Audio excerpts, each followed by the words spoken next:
The great psychiatrist Carl Jung said, "Man cannot abide a meaningless life." To the extent that a man is untrue to the law of his being, he has failed to realize his own life's meaning. Are we here to live happy lives or to live meaningful ones? What do our souls truly yearn for? These profound questions have puzzled humanity for ages. According to Carl Jung, there is an intelligence inside each of us that shapes our dreams and manifests our symptoms. This intelligence represents another cluster of awareness within us, an intrapsychic source of natural guidance. Jung believed that many of our troubles stem from being separated from our instincts. He emphasized the importance of reconnecting with these inner sources of guidance, particularly in the second half of life. By doing so, we can address life's fundamental mysteries. Why are we here?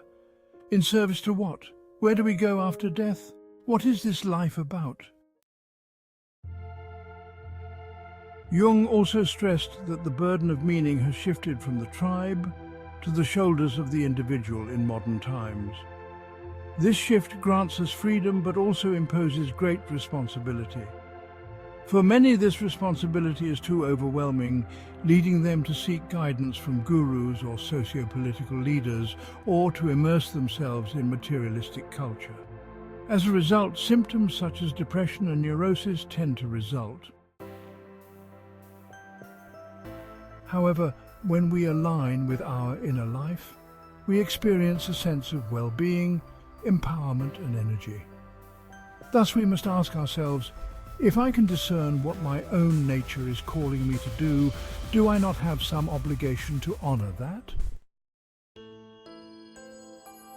Additionally, we have obligations to the external world. We must strive to find a balance between these responsibilities. Attending to our responsibilities to family and other external commitments while also growing and maturing as individuals is crucial. This journey is not about narcissism or self-absorption, but about submitting to the summons of our own identity. Living life fully and abundantly is especially important for those with children, as they model mature personhood for them. Jung famously said, "The greatest burden a child must bear is the unlived life of the parent." Our recurrent denial of the summons to a larger life is probably our biggest shadow issue. We often live too small a life, defined by our fears, defenses, and need to fit in. But did we ever step into the fullness of our journey? We get caught up in necessary adaptations, but at some point we must ask ourselves, if I am well adapted to a crazy world, what does that make me? To live authentically, we must ask ourselves what we need to show up in a more genuine way. What am I to do with this life, and what is wanting to enter the world through me? The central question of analytic psychology, when facing depression or symptomatic malaise, is, why has it come? Why has my psyche withdrawn consent, and why is it no longer cooperating? What does the psyche want from me? Sooner or later the psyche shows up, knocks on the door and demands its due. Everyone is invited to an appointment with their lives, but not everyone shows up. Inevitably, bad things happen to us and then we die. Nobody gets out of here alive. We must stop avoiding this and face it to be psychically mature. The critical question is how we live our lives in the face of this situation, over which we may have no outer control. How do we grow and expand despite these challenges? We must understand the difference between fate and destiny. Fate is the world we are born into and the environment that shapes us. Destiny is about what is possible for an organism, its innate talent and potential. In every acorn lies an oak tree, but very few acorns become oak trees. Similarly, few of us realize our full potential. What is wanting to come to expression through us? Fate sets our limits, but destiny seeks expression through us. We can consciously tip the balance towards stepping into our calling and becoming more authentic. Making this choice often involves friction and difficulty. It might mean giving up creature comforts or making choices without the understanding or support of those we value most. Life is full of suffering, but we still have to show up somehow and do our best. The biggest obstacles to this are our self-image and intimidation by fear. We feel like the world is big and scary. We feel powerless. Carl Jung said, "The spirit of evil is the negation of the life force by fear. Only boldness can deliver us from fear. And if the risk is not taken, the meaning of life is violated." This is a summons to show up in the face of circumstances over which we may have no control whatsoever. Is the world ending? Is the human experiment nearing completion? Or at an inflection point? Is our civilization collapsing? These are situations distinctly outside our control and go to the heart of life's meaning for many. What has my life been about so far? What am I living for?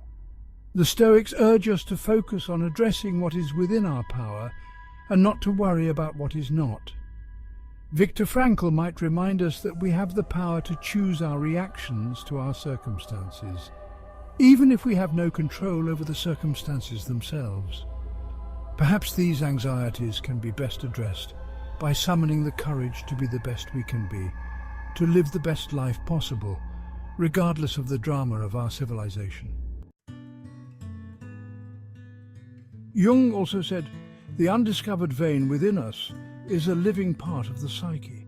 Classical Chinese philosophy names this interior way Tao and likens it to a flow of water that moves irresistibly towards its goal.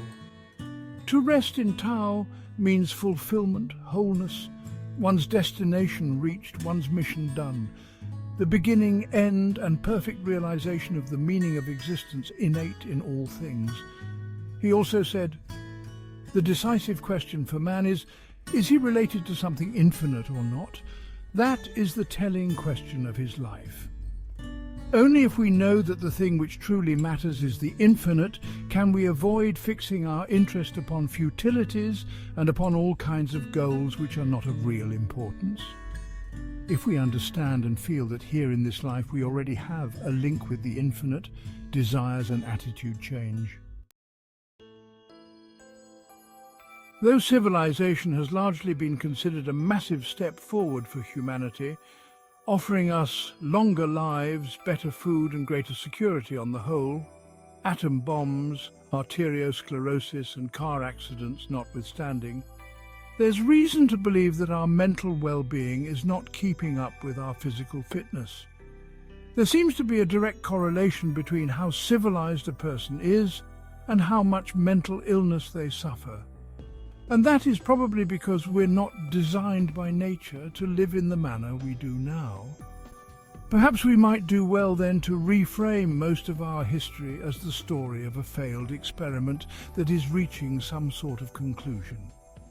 Following from that, we might note that anxieties about the world and its situation might stem from having too much of ourselves invested in nonsense. False hopes are not hope at all. In searching for our link to the infinite and answering the soul's summons to authentic life, we can thrive and live meaningfully, whatever fate has in store for us. We are all called to an appointment with our lives. Will we show up for that appointment? By doing so, we honor both our internal summons and our external responsibilities, striving to live fully and abundantly. This balance is the essence of living a life aligned with our true nature and the infinite. Ultimately, the journey to a meaningful life is about discovering and expressing our authentic selves. It involves facing our fears, understanding our obligations, and embracing the infinite within us. By doing so, we can navigate the challenges of life and contribute to the world in a way that is true to our inner calling, leaving a legacy of authenticity and meaning for future generations.